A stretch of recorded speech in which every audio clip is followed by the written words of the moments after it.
Hello, my name is Wenping. Today, we will be going through Fawn, a Tier 0 machine from Hack the Box Starting Point series that is great for sharpening your fundamentals. As usual, I will be explaining the concepts along the way, so you can understand what is happening and why we run each command. Let's get started!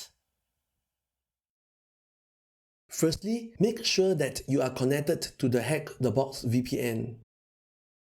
If you have not set up your VPN yet, check out my essential setup guide in the description below. Once you are connected, spawn the target machine and you will receive the IP address assigned to it. There you go, 10.129.232.138 is the IP address assigned to the target machine. To verify this information, we can use the ping command. If you see replies like this, you are in the right place. Otherwise, you might need to double check your VPN connection. Before we proceed further, let's work on the task together. Task number 1. What does the 3-letter acronym FTP stands for? To answer this question, you need to know what is FTP in the first place.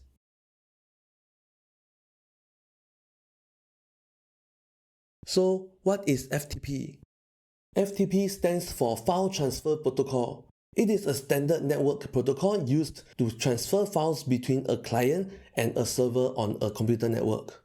So if you run Nmap and you discovered that your target machine has FTP running on port 21, it means that a server is ready to accept file transfer. Remember the Meow machine walkthrough that we did previously? During the walkthrough, we discussed about Telnet, which is running on port 23. Something similar between Telnet and FTP is that they both sense all data in plain text, including your login username and password. Therefore, running FTP itself is already considered to be insecure and it is largely replaced by more secure implementation. For example, FTPS, which is to run FTP over SSL and TLS encryption to protect the data. Or SFTP, which is an entirely different protocol that transfers files over SSH. And that brings us back to the task walkthrough. So for task number 1, the answer is File Transfer Protocol. Task number 2, which port does the FTP service listen on usually? The answer here is TCP port 21. Task number 3, FTP sends data in the clear without any encryption. What acronym is used for a later protocol designed to provide similar functionality to FTP but securely, as an extension of the SSH protocol? Well, I mentioned this earlier. The answer to this is SFTP, which allows user to transfer file over the SSH protocol. Task number 4. What is the command we can use to send an ICMP echo request to test our connection to the target? The answer is ping, the ping command that we run at the start. Task number 5. From your scans, what version is FTP running on the target? To complete this task, we need to first conduct a port scan on our target machine. Since the task asks for FTP version, we just need to conduct a port scan on port 21. Based on the ping command that we ran at the start, we already established that the target machine is up and running, so we can go ahead and run Nmap. Just a quick refresher for folks who are new to the series. The P flag tells Nmap to only scan specific port numbers. In this case, Nmap will only scan port 21. This over here is a combination of two flags. The -SS flag, which tells Nmap to run a scene scan, and the -SV flag, which tells Nmap to detect the version of the service that is running. This PN flag tells Nmap to skip the host discovery phase and just assume that the target IP address is up and running. Lastly, this T4 flag is one of the timing templates for Nmap. They have T0 to T5, with T0 being the slowest and T5 being the fastest. By default, Nmap will run at T3. But since I want it to run slightly faster, I used the T4 flag to indicate my desired speed to Nmap. As shown in the output, the TCP port 21 is open and it is running FTP service. The VSFTPD you see here stands for Very Secure FTP Daemon. It is an open source FTP server for Unix systems. The version that it is running is version 3.0.3. Now that we have the FTP service version, we can continue with our task. For task number 5, the answer is VSFTPD 3.0.3. Task number 6. From your scans, what OS type is running on the target? The answer is Unix. Task number 7. What is the command we need to run in order to display the FTP client help menu?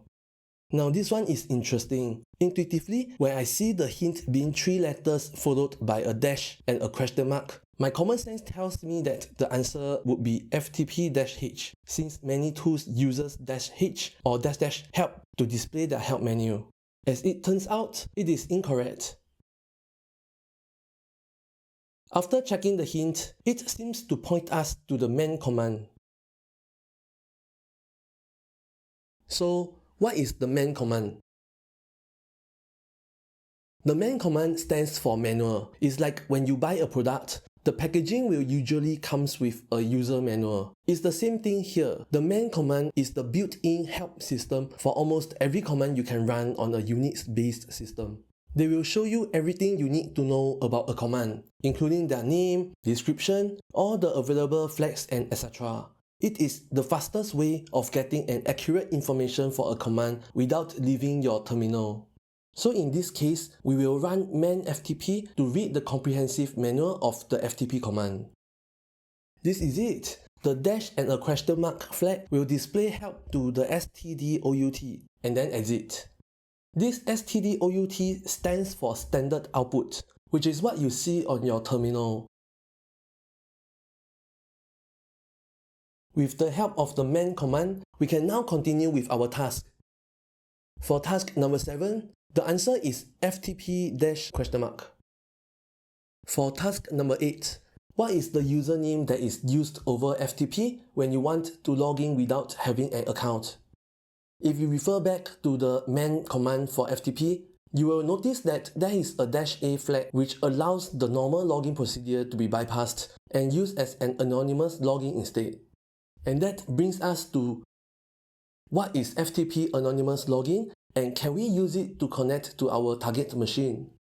By design of the protocol, FTP allows anonymous login to provide a simple way for the distribution of public files, such as public documentations or software updates. The logic behind such a feature is to remove the administrative burden of creating and managing individual accounts for a public-facing service. Also, while access of anonymous login is unauthenticated, it is not unrestricted. Anonymous users are typically restricted to only being able to access certain directory that isolates public content from the rest of the system. So if a user logs into FTP using the special username of Anonymous, the password field will be ignored. There you go, we are now logged in. Before we enumerate for files on the FTP server, let's continue with our task. For task number 8, as explained, the answer is anonymous. Task number 9, what is the response code we get for the FTP message of login successful? As shown here, the answer is 230. Task number 10. There are a couple of commands that we can use to list the files and directories available on the FTP server. One is dir. What is the other that is a common way to list files on a Linux system? The answer has to be ls. Task number 11. What is the command used to download the file we found on the FTP server? The answer for this task is get. And don't worry, we will be seeing both ls and get in action soon enough. Now we are at our final step, which is to find and submit the flag. Remember in task 10, we established that both dir and ls can list files on an FTP server. As you can see, both commands works, and the only available file in our current directory is a file called flag.txt. It should be pretty obvious that this file contains the flag that we are looking for. Use the get command to download the file to your local directory. Exit the FTP server and use cat to show the content of the file. There you go. This is the flag for completing the Fawn machine. Now we can go back to the Fawn machine page and submit the root flag. Congrats for solving this machine. And that brings us to the end of the Fawn walkthrough. I hope the things covered today are helpful to you and could help you learn better and more effectively in your ethical hacking journey. If you find it useful, feel free to explore the rest of the Hack the Box Starting Point series. You can find the link in the description below. Remember to hit like, subscribe, and leave a comment if you encounter any issues or have anything that you want to share with others. Just so you know, I do my best to read and reply to all the comments. Have fun and see you in the next video.